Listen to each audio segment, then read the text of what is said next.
Hello, my name is Terios8524, and welcome to another video of Carcus World! Yay!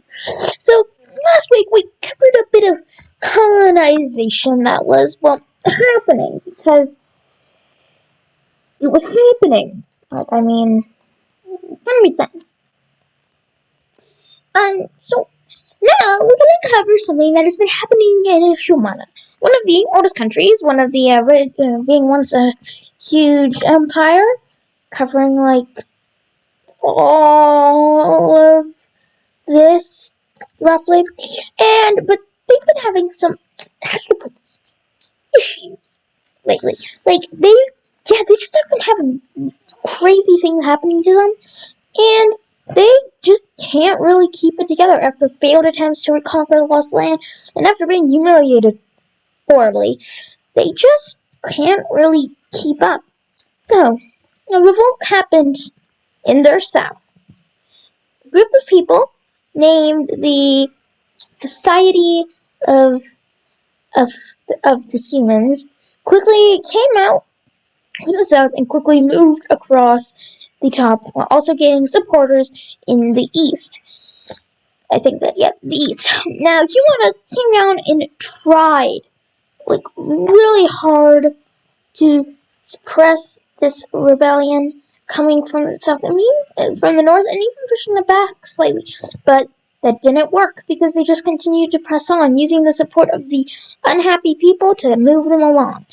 And then parts of the revolt broke up in the north, surrounding the entirety of Humana's forces, basically, as they quickly moved up to take more of the north, which basically everyone was on their side, because they were all like, yeah, we don't like Humana for how bad of a country they've been.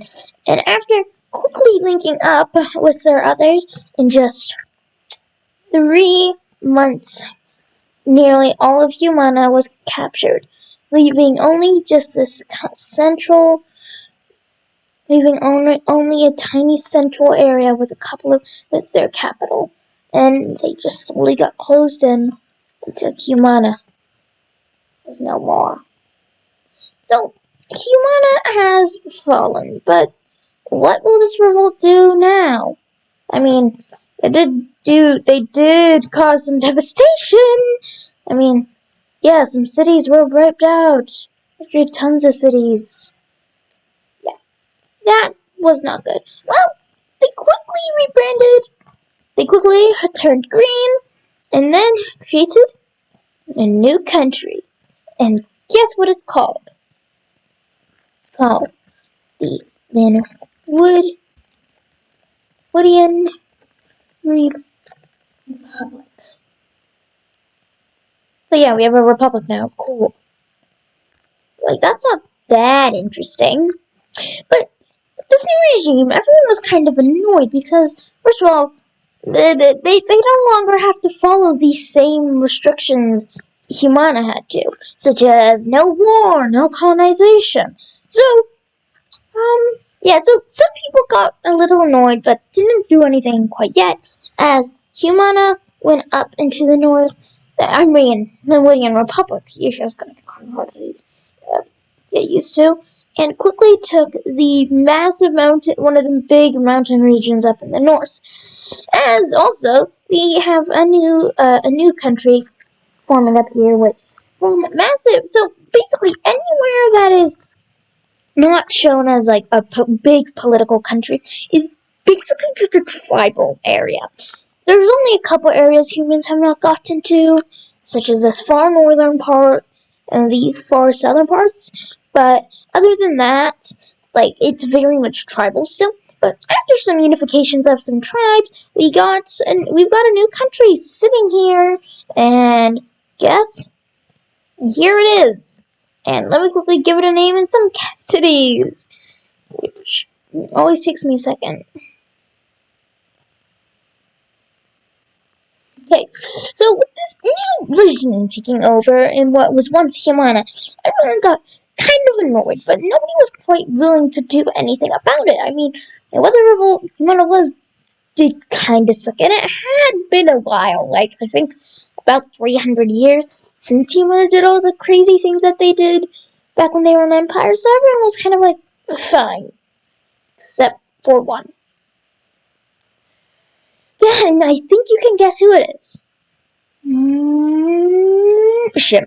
Shim was not really happy. They did not want any revived Shimana at all after what they had done in the past, and so they were totally like, nope, you're not existing. So they did what they thought would be a completely reasonable option. They invaded, which is not really a good idea because they just invaded from the south, taking a city, and just moving along the southern tip for a little bit, and that didn't really seem like a good thing. But then the Limwittians came in and was instantly like, "You're not taking our land. We're gonna beat you back." So after very, very quickly reconquering some of their southern territories, and then starting to move in onto the eastern section, Shem was totally like, "Oh no, we just made a huge miscalculation," and they did, because you want to know what happened? They got pummeled because the Lemurian Republic, first of all, managed to get some people from some of the wizards now being leased by Foma, and start using them in new ways, such as actually like field troops, yada yada yada, and also having new tactics and some new technology that the rebellion had been actually making in secret, because they wanted to be ready, which is why they actually defeated Yamana so easily, because they had made some technology advances that they kept secret. So now they were revealed to the world, and they just pummeled into the Shem line. Like, the majority, everyone was still using swords and bows, don't get me wrong, and they wards too, but they had made crossbows and bows and swords stronger and more potent, and now figured out how to use the wizards to actually make swords and bows enchanted, which means that they were now stronger. And so this allowed them to actually push farther in to Shim a lot easier with their new tactics, especially with using the wizards in so many different ways. They quickly managed to get them out of their eastern territories that they managed to hold on to for a little bit longer. And they just continued to push. Like, there was no stopping them. Shim was just failing. And the Lumwidians were totally like, "You attacked us? Like, we're completely justified in moving into your territory." And they were. Like, nobody was like, "Yeah, we're not gonna deal with this," especially saying how Linwoodian Republic was just using these tactics. They were trying to learn from it, but it was also kind of kept a secret. So, they just continued to move across, Shin being able to do nothing to stop them. So then they decided to do their final, after they managed to take half their country, Shin was like, fine, and had to make a couple of concessions to Linwood. First and foremost, they had to give up land. Like, that's kind of obvious. So they had to give up quite a bit of their land just to make sure that they just didn't get completely decrepitated and no longer existing. Then they had to make one final decision that the majority of the people of Shim were not really happy about. But they had to do it, otherwise they would have died. So they took this option above all else. I want you to guess what that option was. Have you guessed? Okay, it was vassalization. I mean, it kind of makes sense considering how badly they just lost. So they just decided to become a puppet of the Limwidian Republic. Now they had just stolen so much land, even getting a bit of some colonies. So Limwidian Republic had now seems to be on the road to be reviving Humana as it was, and that started freaking some people out. especially those who were once rebellions and are now kind of might now die to it. But the Union Republic did not have any ambitions, actually. They had no ambitions. They were totally like, hey, the only reason we attacked him and destroyed them and took so much land was because they attacked us first. So that kind of left everyone was like, if we don't attack them, we'll be safe. So nobody attacked them because they were totally worried of what would happen if they did. Although, of course, there were some things such as a peace treaty. So this is there was a peace treaty between these two nations right here, which I'm quickly gonna write out, called no, it's actually a defensive pact. Defensive. Actually, just gonna write this up here because I really just want to make sure I have this noted down. Defensive pact between Pickle Empire, Pickle Republic, because that is a vassal state of the Pickle Empire, and the Woodian Republic, and Shin, because that's also a because that's also a vassal state.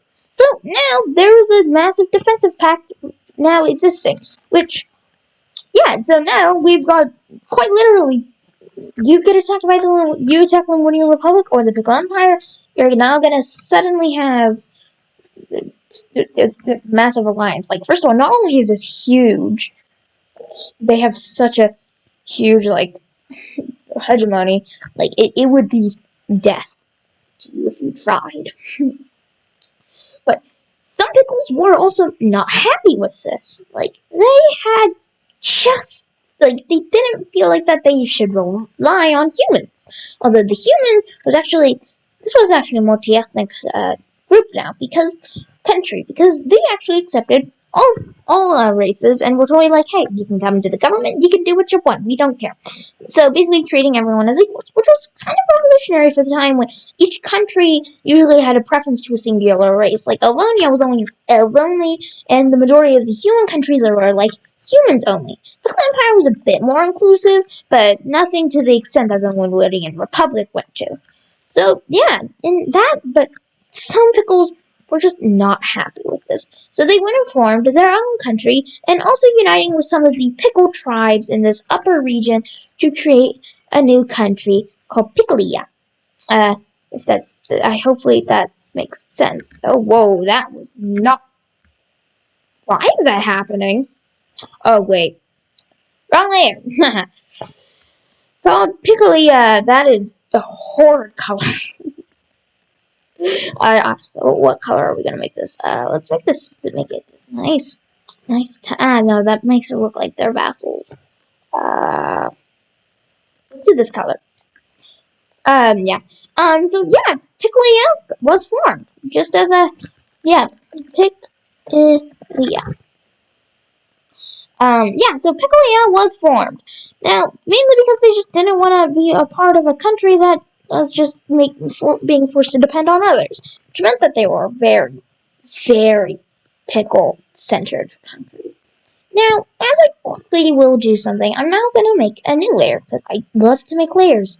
Because this allows me to organize things. So, I'll give you a second as I do what I'm doing. Layers. Okay, I am back. So we can see we've now got a type of government, which I'm using because I kind of want to. And I like to be able to know everything about this world because it makes my life easier. So as you can see, the majority are monarchies, which is represented by this orange color. Which kind of makes sense because early on, basically, majority was like one singular country.